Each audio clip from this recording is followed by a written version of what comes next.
งานสัปดาห์แห่งชาติด้านความปลอดภัยทางหลวงของแขวงเวียงจันทน์ภายใต้หัวข้อถนนเพื่อชีวิตขับขี่ซาชีวิตยืนยาวได้จัดขึ้นในตอนเช้าของวันที่ 30 เมษายน 2025 อยู่ที่วิทยาลัยเทคนิคแขวงเวียงจันทน์โดยการเป็นประธานของทานดาวเฮืองนันทวงศ์รองเจ้าแขวงเวียงจันทน์ประธานคณะกรรมการแห่งชาติด้านความปลอดภัยทางหลวง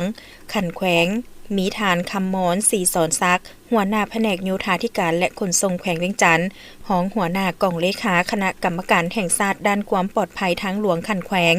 มีกองบัญชาการป้องกันความสงบแขวงบรรดาแผนกการและ3องค์การจัดตั้งมหาชนพร้อมด้วยพนักงานหลักแหล่งเข้าร่วมโดยได้เริ่มจากการจัดให้มีกิจกรรมอย่างเพื่อสุขภาพและโฆษณาความปลอดภัยทางหลวง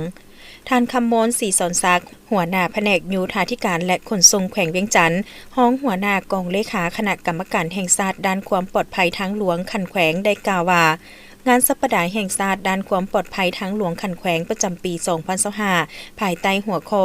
ถนนเพื่อชีวิตขับขี่ซาชีวิตยืนยาวซึ่งเป็นหัวข้อที่เหมาะสมกับปีท่องเที่ยวลาวที่สุดเว้ารวมเว้าเฉพาะแขวงเวียงจันทน์ที่มีแขกคนนักท่องเที่ยวมาอย่างเที่ยวชมทางหลวงหลายเพื่อส่งเสริมการท่องเที่ยวและปรับปรุงระบบขนส่งสาธารณะให้ยืนยงและเป็นมิตรต่อสิ่งแวดล้อมกลายเป็นตัวเมืองที่สามารถย่างด้วยความเพลิดเพลินและม่วนซื่นกับทัศนียภาพที่สวยงามและการใช้รถใช้ถนนโดยเฉพาะอยู่เทศบาลแขวงดังที่ฮู้นำกันแล้วว่าความเสียหายจากอุบัติเหตุทางหลวงแม่นมหาศาลทั่วโลกปีหนึ่งมีผู้ที่เสียชีวิตประมาณ 1.3 ล้านคนเฉพาะสาธารณรัฐประชาธิปไตยประชาชนลาวเฉลี่ยเสียชีวิตปีละ 1,000 คนดังนั้นองค์การสหประชาชาติจึงได้กำหนดมาตรการป้องกันและแก้ไขโดยมีเสาค้ำคือเสาค้ำที่ 1โค้งรางคมนาคมขนส่งปลอดภัยเสาค้ำที่ 2พาหนะปลอดภัยเสาค้ำที่ 3คนใช้รถใช้ทางหลวงปลอดภัยเสาค้ำที่ 4การกอบกู้ชีวิตหลังเกิดอุบัติเหตุและเสาค้ำที่ 5การคุ้มครองความปลอดภัยซึ่งรวมมีโฆษณาเผยแพร่ปลูกจิตสำนึกการปฏิบัติกฎหมายและงานสัปดาห์ความปลอดภัยนอนในเสาค้ำนี้โอกาสดังกล่าวทานดาวเฮืองนันทวงศ์รองเจ้าแขวงเวียงจันทน์ได้มีคำเห็นต่อพิธีว่าการจัดงานในครั้งนี้ยั่งยืนถึงความเป็นห่วงเป็นใยความเอาใจใส่และความรับผิดชอบของรัฐบาลก็คือบรรดาแขวงต่อเวียกงานความปลอดภัยทางหลวงและทั้งเป็นการจัดตั้งปฏิบัติกฎหมายว่าด้วยการจราจรทางบกยุทธศาสตร์แห่งชาติด้านความปลอดภัยทางหลวงและมติขององค์การสหประชาชาติเกี่ยวกับการปรับปรุงความปลอดภัยทางหลวงในทั่วโลกปี